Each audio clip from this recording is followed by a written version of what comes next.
جو ہے وہ فیض نے بوئے ہوئے ہیں. ان دونوں شخصیات کو علیحدہ نہیں کیا جا سکتا. 9 مئی ایک ایسا حادثہ ہے ہماری افواج اور ان کے ہیروز کے ساتھ جو توہین آمیز سلوک کیا گیا ان کے یادگاروں کے ساتھ.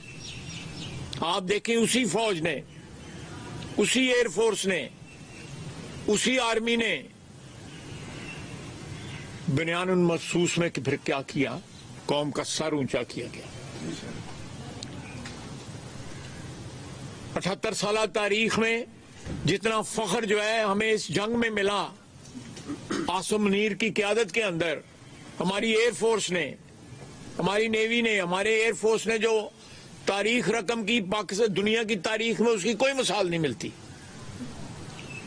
آپ امیجن کریں کہ وہ منصوبہ فیض اور عمران کا منصوبہ کامیاب ہوتا تو آج آپ کہاں پہ کھڑے ہوتے. ایک موقع آیا جب ابھینندن پکڑا گیا. میں گواہ ہوں، اس میٹنگ کے اندر میں بیٹھا ہوا تھا. وہ ایاز صادق نے صحیح کرا کہ کانپیں ٹانگ رہی تھیں، وہ ٹانگیں کانپ رہی تھیں. یہ انہوں نے سرگی نہیں ہوندی تھی، بندہ واپس کر دیتا ہے گا کہ کتنے ساتھی سمائشی نہ پہ جائیے. فیض تے عمران نے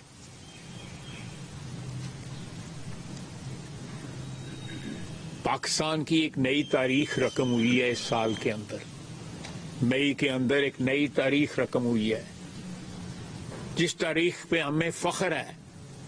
پاکستان کا سر اونچا ہوا واشنگٹن سے لے کے ہر دارالخلافے میں، یورپ میں، ہمارے بھائی عرب دنیا میں، مسلمان دنیا میں، چین میں، ہر جگہ جو ہے پاکستان کا جو یہ معجزہ جو اللہ تعالیٰ نے کیا اور پاک فوج کی اعانت کی سیسا پلائی ہوئی دیوار بنایا، اللہ تعالیٰ نے جو احسان کیا ہماری قوم کے اوپر. خدا نخواستہ اگر فیض اور عمران کا جو ہے وہ گٹھ جوڑ قائم رہتا تو پتہ نہیں پاکستان کا کیا حشر ہوتا. ہو سکتا ہے کسی جنگ کی ضرورت ہی نہ پڑتی، اندر سے یہ پاکستان کو برباد کر دیتے. اور یہ میں آپ کو بالکل یقین دلاتا ہوں، یہ سلسلہ انشاءاللہ تعالی یہاں پہ ختم نہیں ہوگا. پاکستان کے دشمنوں کا احتساب کیا جائے گا. جو لوگ اپنے اقتدار کے لیے، اپنی طاقت کے لیے، اپنے عہدوں کے لیے ملک کو داؤ پہ لگا دیتے ہیں وہ پاکستانی نہیں ہے. چاہے انہوں نے وردی پہنی ہو فیض کی طرح، یا واسکٹ اور چپلی پہنی ہو پشوری جو ہے عمران خان کی طرح. یہ لوگ کل بھی پاکستان کے ساتھ انہوں نے دشمنی کی ہے، اور خدا نخواستہ ان کا احتساب جو ہے ان کو انجام تک نہ پہنچایا گیا تو یہ پاکستان کے جو ہے حق میں جو ہے وہ خیر کے لیے ثابت نہیں ہوں گے. میں انہی الفاظ کے ساتھ جو ہے یہ میں کنکلوڈ کرتا ہوں، اور ایک دفعہ پھر میں کہوں گا کہ اگر آپ ذہین لوگ ہیں، آپ کی حالات کے اوپر بڑی کلوز جو ہے آپ کا ایک مشاہدہ رہتا ہے. آپ جو ہے 2013-14 سے شروع ہوں، اس کے بعد جو ہے میاں نواز شریف کو جب نشانہ بنایا گیا، اور نشانہ دیکھیں اس کے پاس، فیض کے پاس اب یہ کورٹ آف اپیل جو ہے پاک آرمی کا، اس کے پاس اپیل کر سکتا ہے. اس کے بعد آرمی چیف کے پاس جو ہے اپیل کر سکتے ہیں. اس کے بعد یہ ہائی کورٹ میں جا سکتے ہیں. میاں نواز شریف کو اس قسم کی کوئی فیسلٹی میسر نہ کی گئی. سپریم کورٹ نے ٹرائل کیا، سپریم کورٹ کے اوپر ایک جج اعجاز الحسن صاحب لگائے گئے. اس کے بعد نیب میں دیا گیا، نیب میں 10 سال کی قید جو ہے سنا دی گئی. مانیٹرنگ جج جو ہے ثاقب نثار نے جو ہے اعجاز الحسن کو لگایا گیا کہ یہ انشور کرو، یقینی بناؤ کہ میاں نواز شریف جو ہے وہ اس کو سزا ملے. میاں نواز شریف 3 دفعہ اس ملک کا حکمران بنا. اس نے تمام اپنی حکمرانی کے ادوار کے اندر جو ہے پاکستان کو سنوارا. آپ تینوں ادوار کی تاریخ اٹھا کے دیکھ لیں، پاکستان کو سنوارا اس نے. آج اس کا بھائی اور اس کی بیٹی جو ہے پنجاب اور مرکز کی حکومت ان کے پاس ہے، وہ پاکستان کو سنوار رہے ہیں. بڑے برے حالات میں سے نکال کے شہباز شریف لے کے آیا ہے. اور جس طرح पाक फौज की क़यादत ने इन बुरे हालात में सिविलियन हुकूमत की मदद की है। जिस तरह एक मैं बार बार कहता हूं, एक हाइब्रिड निज़ाम के तहत जो है पाकिस्तान को रिवाइव कर रहे हैं। अल्लाह ताला जिस तरह हमें हिंदुस्तान के खिलाफ अल्लाह ताला ने हमें फतह दी है, मेरी दुआ है कि अल्लाह ताला हमारे अंदर जो अनासर हैं, फैज और इमरान के जो उस टाइप के लोग जो हैं, या जो जरासीम जो उन्होंने फैलाए हुए हमारे माशरे में, उनका कला कमा हो जाए और हमारे ये मगरबी सरहद के ऊपर, मैं फिर आपको कहूंगा, मगरबी सरहद के ऊपर जो कुछ हो रहा है ये हिंदुस्तान की तरफ से हो रहा है। और आज भी इमरान खान की एक जगह हुकूमत है, वो बार बार कहते हैं इनसे मुज़ाकरात करो। उनके हाथों से लहू टपक रहा है हमारे जवानों का, हमारे पाकिस्तान आर्मी के अफसरों का, पाकिस्तानी आर्मी के फौजियों का, सिविलियंस का, एफसी के जवानों का खून टपक रहा है और ये कहते हैं उनसे मुज़ाकरात करो। ये सारे उनको बता देते हैं, ये सारे जितनी लीडरशिप है जो है पीटीआई की बता देती है उनको, तालिबान को।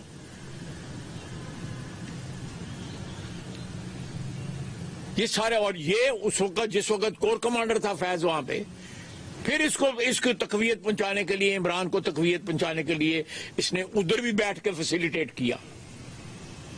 वहां से 3-4 हजार जो है तालिबान वापस लाए गए, यहां पे बसाए गए, लोगों के घरों में है वो, जहां पे साजिशें तैयार होती हैं, जहां पे हमारे जवानों को जो है उनको मारने का, उनको शहीद करने का मंसूबे तैयार होते हैं। ये कौम को आप लोग, मीडिया के लोग, आपका इन्फ्लुएंस है, आप वाजे करें कि किस क़यामत से हम गुजर के यहां पे पहुंचे हैं। अगर इनका मंसूबा कामयाब हो जाता जो फैज ने बनाया हुआ था और जिसके ये दोनों बेनिफिशरी थे, इमरान और ये, अगर कामयाब हो जाता तो पाकिस्तान जो है, वो पाकिस्तान का वजूद जो है, अल्लाह ना करे इस तरह न रहता जो आज है। हम दुनिया में सर उठा के चल रहे हैं,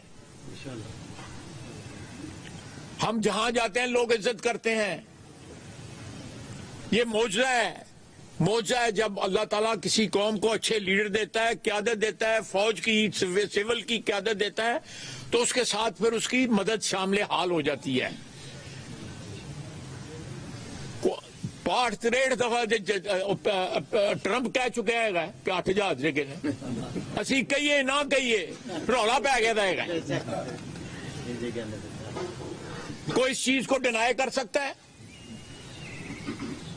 उनका एक जहाज हमारी एयरफोर्स ने डाउन किया था, इन्होंने पायलट जड़ा है उन्हें जंज बना के नाल लै गए किसी।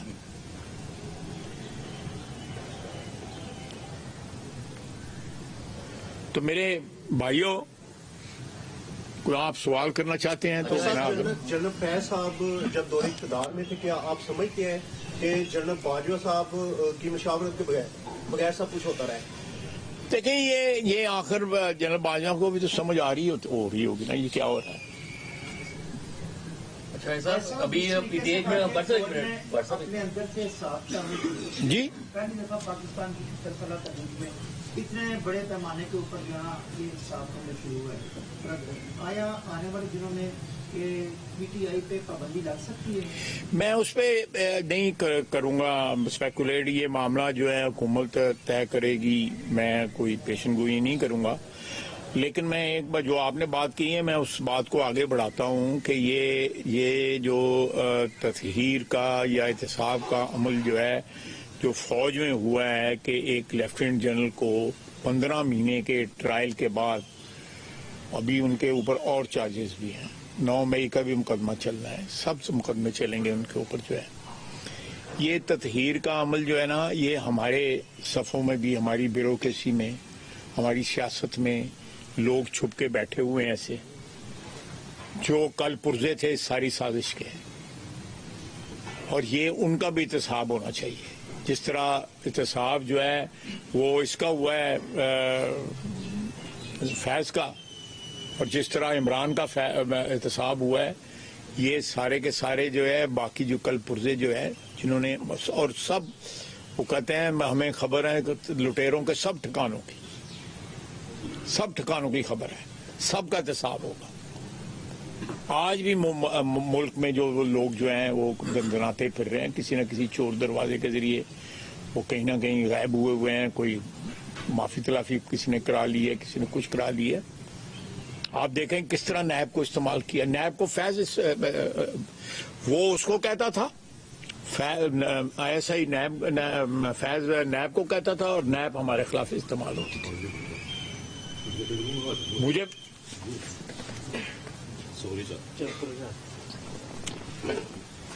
मुझे बुला के कहा गया